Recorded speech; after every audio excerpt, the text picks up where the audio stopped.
ਹਾਂਜੀ ਸਾਥੀਓ, ਜੋ ਸਾਡੀਆਂ ਅੱਜ ਦੀਆਂ ਰਚਨਾਵਾਂ ਸੀਆਂ, ਮਿੰਨੀ ਕਹਾਣੀਆਂ ਸੀਆਂ, ਉਹਦਾ ਸਾਰਾ ਮਤਲਬ ਪਾਠ ਹੋ ਚੁੱਕਿਆ ਹੈ। ਤੇ ਇਹਨਾਂ ਰਚਨਾਵਾਂ ਦੇ ਉੱਪਰ ਜ਼ਿੰਮੇਵਾਰੀ ਗੱਲ ਕਰਨ ਦੀ ਅਸੀਂ ਡਾਕਟਰ ਨੈਬ ਸਿੰਘ ਮੰਡੇਰ ਹੋਰਾਂ ਦੀ ਲਗਾਈ ਹੋਈ ਹੈ। ਉਹਨਾਂ ਨੂੰ ਬੇਨਤੀ ਕਰਦੇ ਹਾਂ ਕਿ ਉਹ ਆਪਣੇ ਬੜਮੁੱਲੇ ਵਿਚਾਰ ਇਹਨਾਂ ਸਾਰੀਆਂ ਰਚਨਾਵਾਂ ਦੇ ਉੱਪਰ, ਇਹਨਾਂ ਸਾਰੀਆਂ ਮਿੰਨੀ ਕਹਾਣੀਆਂ ਦੇ ਉੱਪਰ ਰੱਖਣ। ਡਾਕਟਰ ਨੈਬ ਸਿੰਘ ਮੰਡੇਰ। परम सत्कारयोग समूह हाजरीन,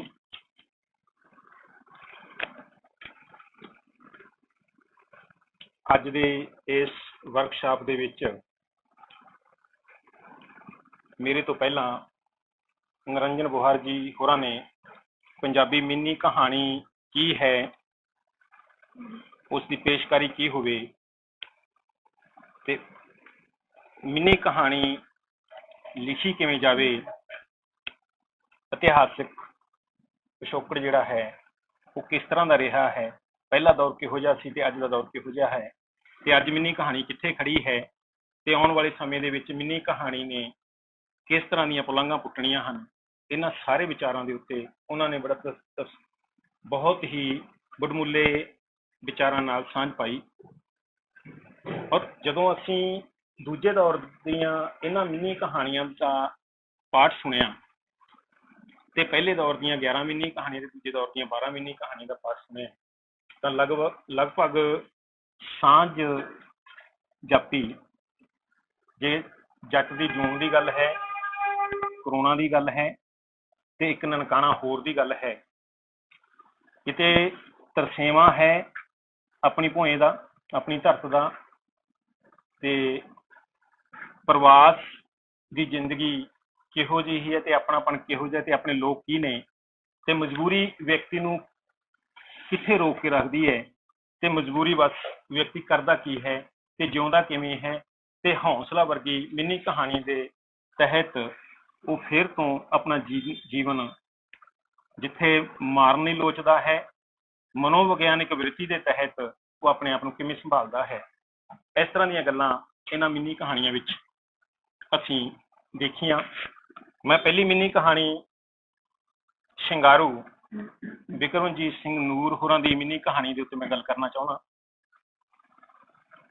ਜਦੋਂ ਜੱਟ ਦੀ ਜੂਨ ਮਿੰਨੀ ਕਹਾਣੀਆਂ ਅਸੀਂ ਦੋ ਸੁਣੀਆਂ, ਉਸੇ ਤਰ੍ਹਾਂ ਇਹ ਸ਼ਿੰਗਾਰੂ ਮਿੰਨੀ ਕਹਾਣੀ ਦੇ ਉੱਤੇ ਵੀ ਸਾਡਾ ਚੇਤਾ ਉਹਨਾਂ ਮਿੰਨੀ ਕਹਾਣੀਆਂ ਨਾਲ ਜਾ ਕੇ ਜੁੜਦਾ ਹੈ, ਕਿਉਂਕਿ ਅੱਜ ਦੀ ਜਿਹੜੀ ਸਥਿਤੀ ਹੈ ਸਾਡੀ ਸਮਾਜ ਦੀ ਸਥਿਤੀ, ਮਿੰਨੀ ਕਹਾਣੀਕਾਰ ਵੀ ਕੋਈ ਬਾਹਰੋਂ ਤਾਂ ਆਇਆ ਨਹੀਂ ਕਿ ਉਹ ਸਮਾਜਿਕ ਪਰਿਸਥਿਤੀਆਂ ਨੂੰ ਆਪਣੇ ਆਗੋਸ਼ ਵਿੱਚ ਨਾ ਲੈਂਦਾ ਹੋਵੇ ਤੇ ਉਹ ਆਪਣੀਆਂ ਰਚਨਾਵਾਂ ਦੇ ਵਿੱਚ ਉਸ ਨੂੰ ਸ਼ਾਮਲ ਨਾ ਕਰਦਾ ਹੋਵੇ।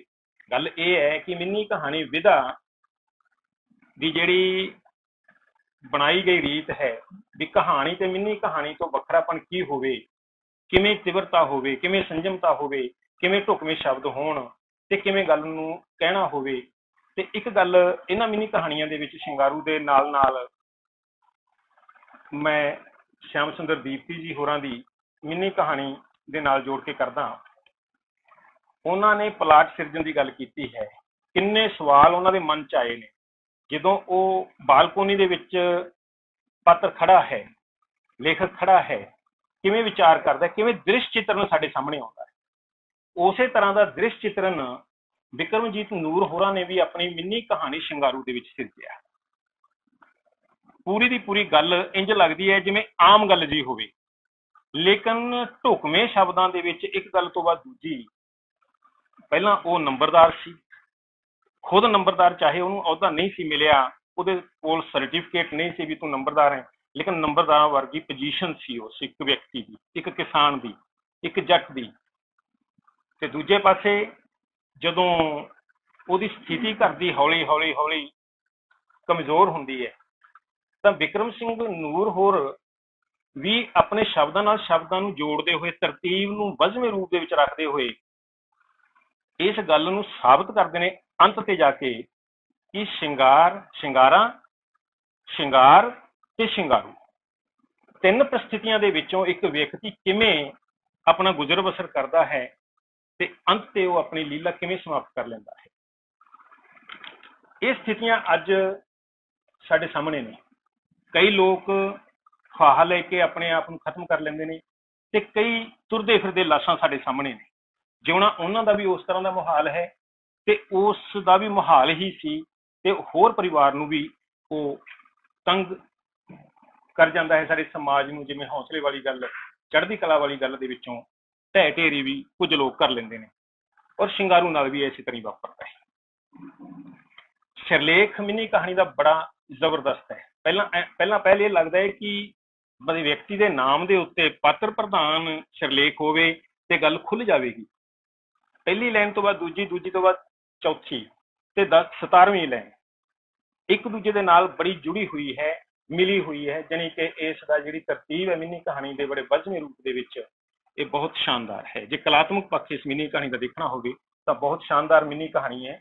ਨਿੰਮ ਛਾਂ ਮੌਤ ਤੇ ਹੱਥੀ ਲਾਇਆ ਬੂਟਾ, ਕਿੰਨੇ ਇਸ ਦੇ ਵਿੱਚੋਂ ਬਿੰਬ ਸਾਡੇ ਮਨਾਂ ਦੇ ਵਿੱਚ ਉਸਰਦੇ ਨੇ ਤੇ ਉਹ ਬਿੰਬ ਹੀ ਨੇ ਜਿਹੜੇ ਬੰਦੇ ਨੂੰ ਜਿਉਂਦਾ ਰੱਖਦੇ, ਸਾਡੇ ਸਮਾਜ ਨੂੰ ਜਿਉਂਦਾ ਰੱਖਦੇ। ਅਜੋਕੇ ਸਮੇਂ ਵਿੱਚ ਸਾਮੰਤਵਾਦ ਜਿਹੜਾ ਆਇਆ ਹੈ, ਉਹਦੇ ਬੈਕ ਤੇ ਜਦੋਂ ਅਸੀਂ ਪੂੰਜੀਵਾਦ ਨੂੰ ਦੇਖਦੇ ਹਾਂ, ਪੂੰਜੀਵਾਦ ਤੋਂ ਬਾਅਦ ਸਾਮੰਤਵਾਦ ਦੀ ਗੱਲ ਆ ਰਹੀ ਹੈ ਤੇ ਇਹ ਹੜਪਣ ਦੀ ਸਥਿਤੀ ਜਿਹੜੀ ਆ ਗਈ ਹੈ ਤੇ ਉਹਦਾ ਜਿਹੜਾ ਭਰਪਾਪਣ ਹੈ, ਜਿਹੜਾ ਮੋਹ ਹੈ, ਜਿਹੜੀ ਸਮਾਜਿਕਤਾ ਹੈ, ਸਭ ਕੁਝ ਖੇਰੂ ਖੇਰੂ ਹੋਈ ਜਾਪਦੀ ਹੈ। ਇਸ ਮਿੰਨੀ ਕਹਾਣੀ ਦੇ ਵਿੱਚ ਇੰਨਾ ਕੁਝ ਪਿਆ। ਸੋ ਸ਼ਾਨਦਾਰ ਮਿੰਨੀ ਕਹਾਣੀ ਹੈ। ਦੂਜਾ ਕਰੋਨਾ, ਅਮਰਜੀਤ ਕੌਰ ਜੀ ਦੀ ਮਿੰਨੀ ਕਹਾਣੀ ਹੈ ਦੂਜਾ ਕਰੋਨਾ। ਭਾਵੇਂ ਕਿ 4 ਲਾਈਨਾਂ ਦੇ ਵਿੱਚ ਲਿਖੀ ਹੋਈ ਇਹ ਮਿੰਨੀ ਕਹਾਣੀ ਹੈ, ਡਿਸ਼ਨਾ ਹੈ, ਰੈਲੀਆਂ ਨੇ, ਆਮ ਗੱਲ ਜੀ ਲੱਗੀ ਸਾਨੂੰ। ਔਰ ਕਿਤੇ ਲੱਗਦਾ ਸੀ ਜਦੋਂ ਮਿੰਨੀ ਕਹਾਣੀ ਦਾ ਪਾਠ ਵੀ ਹੋ ਰਿਹਾ ਸੀ ਤੇ ਮਿੰਨੀ ਕਹਾਣੀ ਜਦੋਂ ਮੈਂ ਪੜ੍ਹ ਵੀ ਰਿਹਾ ਸੀ, ਆਪਣੇ ਆਪ ਦੇ ਵਿੱਚ ਦੇਖ ਰਿਹਾ ਸੀ ਵੀ ਇਹਦੇ ਕਿਤੇ ਨਾ ਕਿਤੇ ਕਥਾ ਰਸ ਦੇ ਵਿੱਚ ਗਾਇਬ ਹੋਊਗਾ, ਲੇਕਿਨ ਗੱਲ ਨਾਲ ਗੱਲ ਜੁੜ ਰਹੀ ਸੀ। ਅੱਗੇ ਇਹ ਹੋ ਰਿਹਾ ਸੀ ਵੀ ਅੱਗੇ ਹੋਣਾ ਕੀ ਹੈ।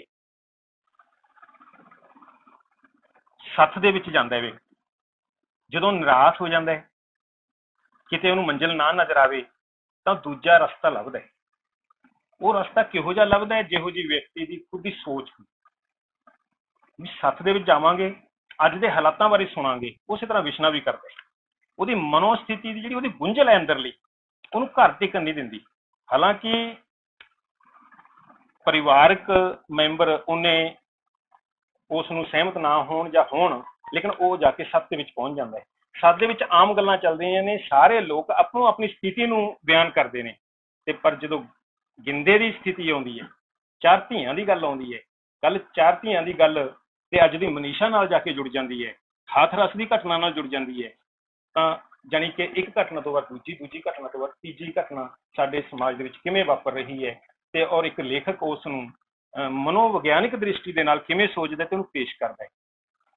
ਥੋੜਾ ਜਿਹਾ ਵਿੱਚ ਗੱਲ ਅਸਪਸ਼ਟਤਾ ਨਜ਼ਰ ਆਉਂਦੀ ਸੀ। ਮੇਰੀ ਬੇਨਤੀ ਹੈ ਕਿ ਥੋੜਾ ਜਿਹਾ ਕਥਾ ਰਸ ਵਾਲੀ ਗੱਲ ਇਹਦੇ ਵਿੱਚ ਸ਼ਾਮਲ ਕਰ ਲਈ ਜਾਵੇ ਤਾਂ ਜ਼ਿਆਦਾ ਬਿਹਤਰ ਹੋਊ।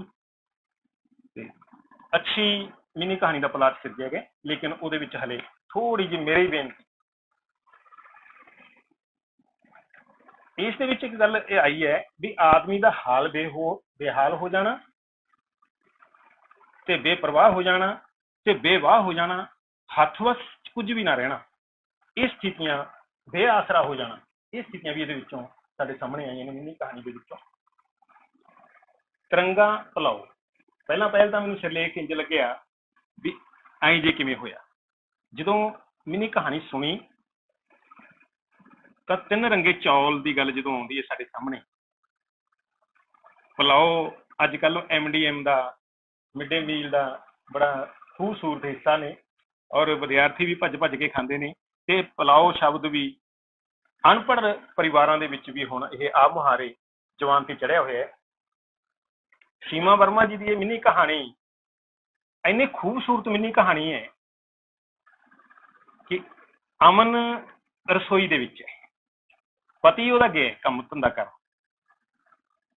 ਉਹਦੇ ਮਨ ਦੇ ਵਿੱਚ ਸਥਿਤੀ ਪਈ ਹੈ ਕਿ ਉਹਦੀ ਜਿਹੜੀ ਸੱਸ ਸੀ, ਉਹਦਾ ਜਿਹੜਾ ਸਹੁਰਾ ਪਰਿਵਾਰ ਸੀ, ਉਹ ਇੱਕ ਪਰਿਵਾਰ ਦੇ ਵਿੱਚ ਸੀ, ਇੱਕ ਰਸੋਈ ਦੇ ਵਿੱਚ ਕਿੰਨਾ ਕੁਝ ਉਹ ਬਣਾਉਂਦੇ ਸੀ ਤੇ ਉਹਦੇ ਵਿੱਚੋਂ ਉਹਨੂੰ ਵੀ ਹਿੱਸਾ ਮਿਲਦਾ ਸੀ ਤੇ ਉਹਦਾ ਰੱਜ ਹੁੰਦਾ ਸੀ, ਤੇ ਇਹ ਉਹਦੇ ਮਨ 'ਚ ਪਈ ਹੈਗਾ।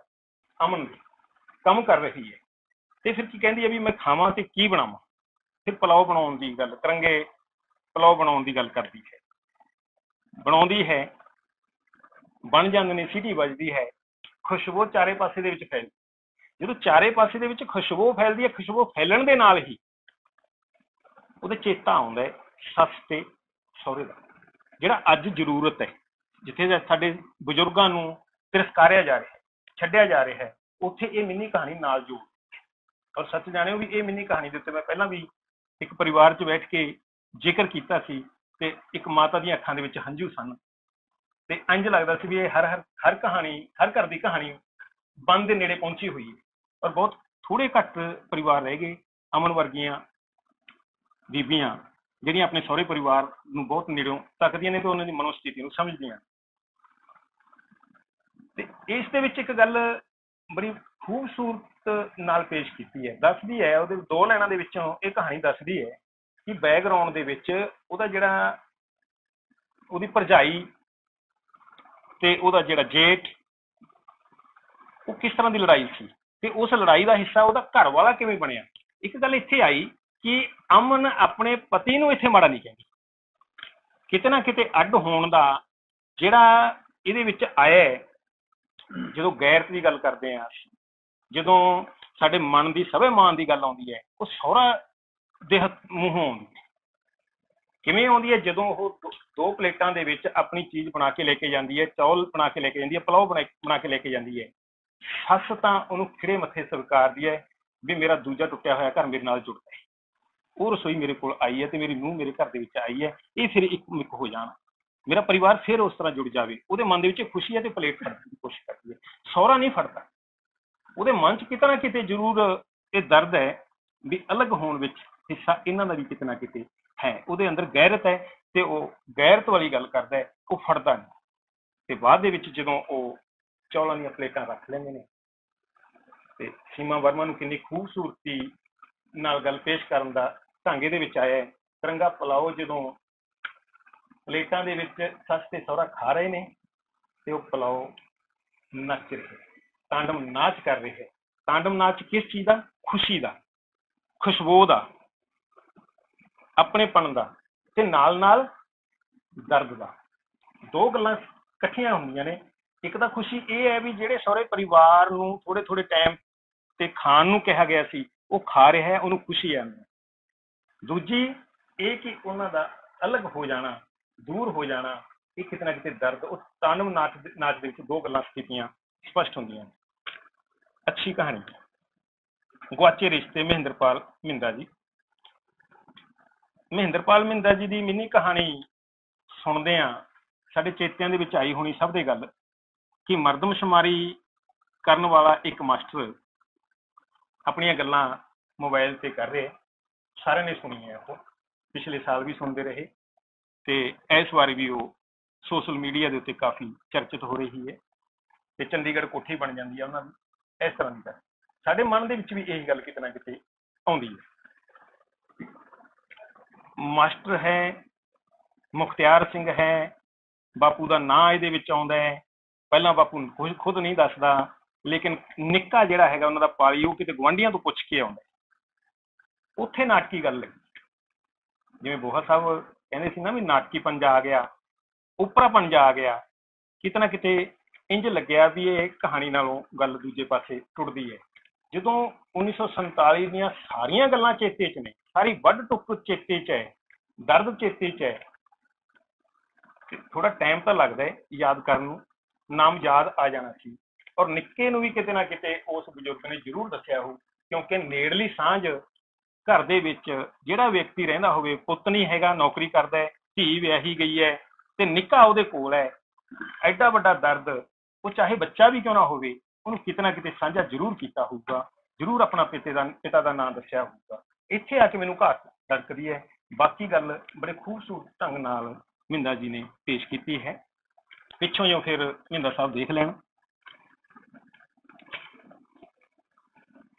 ਇੱਕ ਹੋਰ ਨਨਕਾਣਾ, ਗੁਰਮੀਤ ਸਿੰਘ ਮਰਾੜ ਹੋਰਾਂ ਦੀ ਮਿੰਨੀ ਕਹਾਣੀ। ਬੱਚੇ ਬਾਹਰ ਨੇ, ਖੁਦ ਇੱਥੇ ਹੈ ਤੇ ਇਕੱਲਤਾ ਕਿਵੇਂ ਵੱਡ ਖਾਂਦੀ ਹੈ, ਉਹ ਗੱਲ ਚਾਹੇ ਨਹੀਂ ਆਈ ਮਿੰਨੀ ਕਹਾਣੀ 'ਚ, ਲੇਕਿਨ ਇੱਕ ਗੱਲ ਜ਼ਰੂਰ ਆਈ ਹੈ ਕਿ ਮੇਰੇ ਬੱਚੇ ਹੁਣ ਮੈਨੂੰ ਬੁਲਾ ਰਹੇ ਨੇ ਬਾਹਰ ਤੇ ਮੈਂ ਹਮੇਸ਼ਾ ਦੇ ਲਈ ਇੱਥੋਂ ਜਾ ਰਿਹਾ, ਆਪਣੇ ਸੰਗੀ ਸਾਥੀਆਂ ਚੋਂ ਜਾ ਰਿਹਾ, ਇਸ ਗਲੀ ਚੋਂ, ਇਸ ਮੁਹੱਲੇ ਚੋਂ, ਇਸ ਘਰ ਚੋਂ, ਇਹਨਾਂ ਇੱਟਾਂ ਚੋਂ। ਜਿਵੇਂ ਕਹਿੰਦੇ ਨੇ ਨਾ, ਘਰ ਉਹ ਥਾਂ ਨਹੀਂ ਜਿੱਥੇ ਇੱਟਾਂ ਵੱਟਾਂ ਨਾਲ ਬਣਿਆ ਹੋਇਆ ਘਰ ਨਹੀਂ ਹੁੰਦਾ। ਘਰ ਉਹ ਥਾਂ ਹੈ ਜਿੱਥੇ ਮਨੁੱਖ ਦੀਆਂ ਸਧਰਾਂ ਪਲਦੀਆਂ ਨੇ। ਉਹਦੀਆਂ ਸਧਰਾਂ ਪਲੀਆਂ ਨੇ ਉੱਥੇ, ਚਾਹੇ ਉਹਦੇ ਬੱਚੇ ਬਾਹਰ ਨੇ, ਉਹਨੂੰ ਬਾਹਰ ਚੰਗਾ ਲੱਗਦਾ ਹੈ, ਬੱਚੇ ਖੁਸ਼ ਨੇ। ਤਾਂ ਇੱਥੇ ਜਦੋਂ ਆਪਣੇ ਘਰ ਦੇ ਵਿੱਚ ਹੈ, ਪਾਠ ਕਰਵਾਇਆ ਹੋਇਆ ਹੈ, ਆਪਣੇ ਦੋਸਤਾਂ ਮਿੱਤਰਾਂ ਨੂੰ ਖਾਣ ਪੀਣ ਵਾਸਤੇ ਵੀ ਕਿੱਡੀ ਵੱਡੀ ਖੁਸ਼ੀ ਦਾ ਮਾਹੌਲ ਹੈ, ਲੇਕਿਨ ਉਹਦੇ ਅੰਦਰ ਕਿਤੇ ਨਾ ਕਿਤੇ ਬੁਝਿਆ ਹੋਇਆ, ਅੰਦਰ ਖੁਸ਼ੀ ਨਹੀਂ ਮਹਿਸੂਸ ਹੋ ਰਹੀ। ਅਖੰਡ ਪਾਠ ਸਾਹਿਬ ਦਾ ਜਿਹੜਾ ਖੁਸ਼ ਹੋਣਾ ਸੀ, ਲੋਕ ਖੁਸ਼ ਹੋ ਰਹੇ ਨੇ, ਵਧਾਈਆਂ ਦੇ ਰਹੇ ਨੇ, ਤੇ ਭੁੱਲਰ ਸਾਹਿਬ ਕਹਿ ਕੇ ਵਧਾਈਆਂ ਦਿੱਤੀਆਂ ਜਾ ਰਹੀਆਂ ਨੇ, ਤੇ ਲੇਕਿਨ ਦੀ ਗੱਲ ਹੁੰਦੀ ਹੈ, ਅਰਦਾਸ ਹੋ ਰਹੀ ਹੈ, ਅਰਦਾਸ ਕਰਨ ਵਾਲਾ ਭਾਈ ਜੀ ਭੁਚੰਗੀ ਦੀ ਮੰਗ ਕਰਦਾ। ਉਹ ਭਾਈ ਜੀ ਭੁਚੰਗੀ ਦੀ ਮੰਗ ਨਹੀਂ ਕਰ ਰਿਹਾ ਅਰਦਾਸ ਦੇ ਵਿੱਚ, ਉਹ ਕਿਤੇ ਨਾ ਕਿਤੇ ਉਹ ਜੇਲ੍ਹ ਦੇ ਵਿੱਚੋਂ ਛੁੱਟਣ ਵਾਲੇ 10 ਸਾਲ ਜੇਲ੍ਹ ਕੱਟਣ ਵਾਲੇ ਵਿਅਕਤੀ ਦੀ ਕਿਤੇ ਸੋਚ ਪਈ, ਉਸ ਸੋਚ ਨੂੰ ਅਰਦਾਸ ਦੇ ਵਿੱਚ ਸ਼ਾਮਲ ਕੀਤਾ ਜਾਏ। ਤੇ ਫਿਰ ਉਸ ਤੋਂ ਬਾਅਦ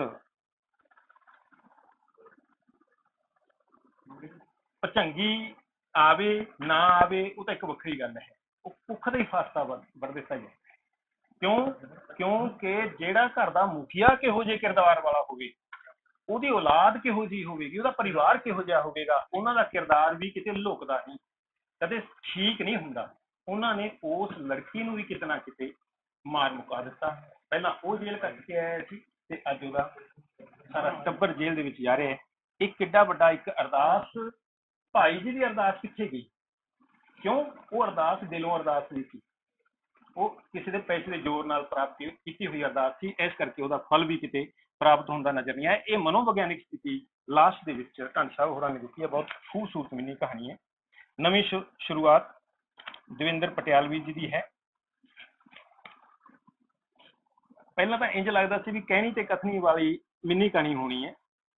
ਉਹ ਗਏ ਨੇ, ਟੈਸਟ ਕਰਵਾਉਣਾ ਹੈ, ਡਾਕਟਰ ਪੈਸੇ ਦੇ ਲਾਲਚ ਦੇ ਵਿੱਚ ਟੈਸਟ ਕਰ ਦੇਣਗੇ ਤੇ ਉਸੇ ਤਰ੍ਹਾਂ ਦਾ ਫਿਰ ਮੰਜ਼ਰ ਹੋਣਾ ਵੀ ਡਾਕਟਰ ਕੁਛ ਕਹਿੰਦੇ ਨੇ ਤੇ ਉਹ ਕੁਛ ਕਹਿੰਦੇ। ਲੇਕਿਨ ਦਵਿੰਦਰ ਪਟਿਆਲਵੀ ਜੀ ਨੇ ਪਹਿਲਾਂ ਹੀ ਇੱਕ, ਜਿਵੇਂ ਗੋਹਾ ਸਾਹਿਬ ਹੋਰਾਂ ਨੇ ਦੱਸਿਆ ਸੀ ਵੀ ਲੇਖਕ ਦਾ ਖੁਦ ਦਾ ਦ੍ਰਿਸ਼ਟੀਕੋਣ ਤੇ ਉਹਦੀ ਸਿਰਜਣਾਤਮਕਤਾ ਕਿਤੇ ਨਾ ਕਿਤੇ ਕੰਮ ਜ਼ਰੂਰ ਕਰ, ਔਰ ਦਵਿੰਦਰ ਪਟਿਆਲਵੀ ਜੀ ਨੇ ਵੀ ਉਸ ਗੱਲ ਨੂੰ ਆਪਣੇ ਨਾਲ ਜੋੜਿਆ।